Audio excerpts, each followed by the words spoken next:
जिले की बरसों पुरानी मांग अब धरातल पर दिखाई देने लगी है। इसका ताजा उदाहरण हमें औद्योगिक नगरी पीथमपुर में दिखा, जहां आजादी के बाद पश्चिम रेलवे के द्वारा बनने जा रही पहली और सबसे बड़ी टनल में देखने को मिला। आज केंद्रीय राज्य मंत्री एवं क्षेत्रीय सांसद श्रीमती सावित्री ठाकुर व धार विधायक नीना वर्मा पहुंची। भूतल से 75 फीट नीचे रेलवे टनल के निरीक्षण के दौरान अधिकारियों द्वारा उन्हें रेल लगभग 3 किलोमीटर की बनने वाली टनल की विशेषताएं एवं कार्य के दौरान आई सभी समस्याओं से अवगत करवाया गया। वहीं टनल को दिए जा रहे अंतिम रूप के विषय में सविस्तार जानकारी दी गई। निरीक्षण के विषय में जानकारी देते हुए सांसद सावित्री ठाकुर ने कहा कि कल धार में कलेक्टर सभागृह में आयोजित हुई बैठक के दौरान इस रेलवे टनल के विषय पर चर्चा हुई और यह दौरा तय हुआ कि आखिर इसका कार्य कितना बचा है और कब तक पूर्ण होना है, यही देखने हम यहाँ आए हैं। 2008 से इस टनल का कार्य शुरू हुआ था, जो बीच के कई कारणों से बंद रहा। वहीं 2014 में प्रधानमंत्री मोदी जी के द्वारा जो विकसित भारत की परिकल्पना दी गई थी, यह टनल उसका जीता जागता उदाहरण है। 2014 के बाद से लगातार इस टनल का कार्य चल रहा है। इसी बीच कोरोना काल आया, जिसके चलते कुछ समय कार्य बंद भी रहा, लेकिन इसके कुछ समय बाद ही जिस तरह के केंद्र सरकार ने इस टनल के लिए बजट दिया, साथ ही इंदौर के आसपास की कई और रेल एवं सड़क परियोजनाओं को स्वीकृति प्रदान कर आदिवासी बहुल क्षेत्र को नई सौगात देकर उनके जीर्णोद्धार के लिए कार्य कर लगातार भारत को विकसित बनाने के लिए प्रयासरत हैं। इसी तारतम्य में जल्द ही यह इंदौर धार दाहोद रेल भी हमें 2025 में पटरियों पर दौड़ती हुई नजर आएगी। इसमें रेलवे अन्य प्रशासन का भी काफी सहयोग रहा। हमें उम्मीद है कि जल्द ही इस टनल का शुभारंभ होगा। तेज धार के लिए राकेश श्रीवास की रिपोर्ट।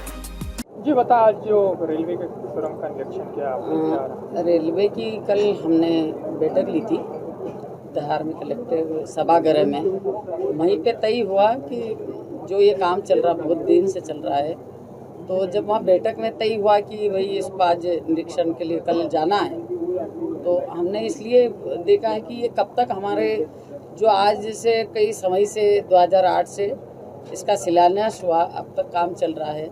कि बीच में इसलिए ये अभी तक पूरा नहीं हुआ, बीच में कोरोना काल आ गया तो काम बंद रहा और ऐसी कई परिस्थितियाँ आई है, तो समय पे ये जैसे गति से काम नहीं चला।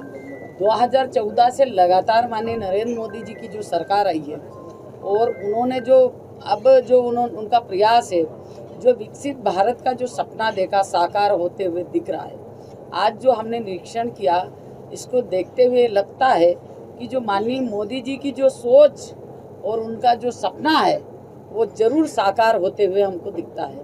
क्योंकि जिस तरीके से जो काम चल रहा है, मैंने यही नहीं नेशनल हाईवे भी देखा है, और आज ये जो हमारी रेलवे इंदौर दाहोद, इंदौर छोटा उदयपुर और भी रेलवे लाइन है, एक धार, अलीराजपुर, कुक्षी, बड़वानी, खरगोन, और हमारी इंदौर और हमारी उधर अपने बॉम्बे तक लाइन जो जाएगी मलमाड़ वाली, वो भी तो क्योंकि माननीय नरेंद्र मोदी जी का जो आदिवासी जो पिछड़े हुए वर्ग के लिए जो उनका सपना है, वह आज हम देखते हैं कि आदिवासी जिलों के लिए, आदिवासी भाई बहन के लिए वो सपना साकार होते हुए दिखता है। जो हमने कल भी बैठक ली, उसमें यही चर्चा रही कि हम 2026 तक या 25 तक ये रेलवे धार तक चले जाएगी, और उसको ये दिन रात 24 घंटे, जब मेरी इनसे चर्चा भी हो रही थी, जो यहाँ मजदूर जो काम कर रहे हैं उनको भी मैं धन्यवाद दूंगी कि जो इस तरीके का जोखिम उठाने के लिए तैयार रहते हैं। 24 घंटे काम करने के लिए हर कोई नहीं करता है, पर मजदूर भी 24 घंटे लगातार काम कर रहे हैं। जो भी यहाँ काम कर रहे हैं उनको भी मैं धन्यवाद दूंगी। इस ट्रेन को पहुँचाने के लिए सब हम अपने इंजीनियर है या अधिकारी रेलवे के सब रात दिन मेहनत कर रहे हैं। कल भी हमारी यही चर्चा रही कि जो यहाँ के जो जनप्रतिनिधि है, वो भी अगर लगातार इस प्रकार उनको सहयोग करते रहेंगे, तो उनका कहना है कि हम जल्दी से जल्दी 25 में रेलवे धार तक चलेगी। और जब धार तक चलेगी तो हमारे विधायक जी माननीय वर्मा जी भी, उनका ये सपना है। जब पीथमपुर यहाँ स्थापित हुआ था तो 10-15 घर की बस्ती थी, वो बताते हैं आज ये सभी का सपना साकार होते हुए अब हमारी विधायक जी है भाभी नीना विक्रम वर्मा जी, हमारे साथ में प्रकाश धाकड़ जी है, उमेश गुप्ता जी है, संजय वैष्णो है। तो सभी जो कार्यकर्ताओं की लगातार ये प्रयास, यहाँ आसपास की जनता का भी ये रहा कि धार में कब तक रेलवे आएगी। तो अब हमको लगता है कि नहीं, रेलवे जल्दी से जल्दी, जो माननीय नरेंद्र मोदी जी जो कहते हैं वो आज कहना नहीं है, करके दिखा रहे हैं। जनता को ये सौगात 25 में मिलेगी। बताएं, लगातार धार विधानसभा में सक्रियता, पहले गणपति घाट का निरीक्षण और अब रेलवे का, क्या कहेंगे आप? देखिए, किसी भी जनप्रतिनिधि की सक्रियता किसी भी प्रोजेक्ट को जल्दी से जल्दी पूरा करने में सहभागी होती है, और इसी के कारण आज हम हमारे केंद्रीय राज्य मंत्री सावित्री जी ठाकुर के साथ में रेलवे का निरीक्षण करने के लिए निकले हैं।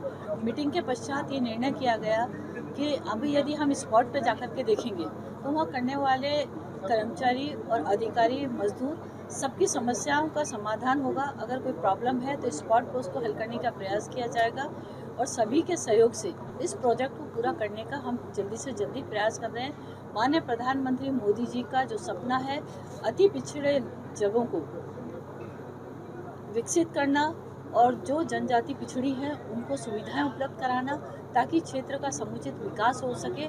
क्योंकि रेल एक ऐसी योजना है, रेल लाना एक ऐसा प्रोजेक्ट है जिसके कारण क्षेत्र का इतना बड़ा विकास होगा। सभी तरफ से, व्यवसाय से लेकर के अब खेत हो, शिक्षा हो, स्वास्थ्य हो, सभी तरफ चहुमुखी विकास के लिए इस रेल का आना हमारे क्षेत्र में बहुत ज़रूरी है। 2008 में इसका भूमि पूजन हुआ था, तब से लेके आज तक लगातार इसमें काम बीच में बंद हो गया था। लेकिन जब प्रधानमंत्री मोदी जी आए, हम उनका आभार धन्यवाद करते हैं कि उन्होंने बजट में इसकी राशि अधिक से अधिक स्वीकृत करी, जिसका परिणाम है कि आज बहुत सारा काम हो चुका है। करीब 3/4 काम हो चुका है, कुछ ही काम बचा है। अभी हम जिस टनल को सर्वे करने गए थे वो एशिया के अंदर रेल की सबसे बड़ी टनल है। 2.9 किलोमीटर की ये टनल है जो काफ़ी कुछ पूरी हो चुकी है। थोड़ा काम इसका शेष है, और सभी हमारे रेलवे के अधिकारी और उनके साथ मजदूर और कर्मचारी मिलकर के इसको अतिशीघ्र पूरा करने की कोशिश कर रहे हैं, ताकि रेल जल्दी से जल्दी धार आ सके। बहुत बहुत धन्यवाद। जय हिंद, जय भारत। एक और बाइट हो जाए।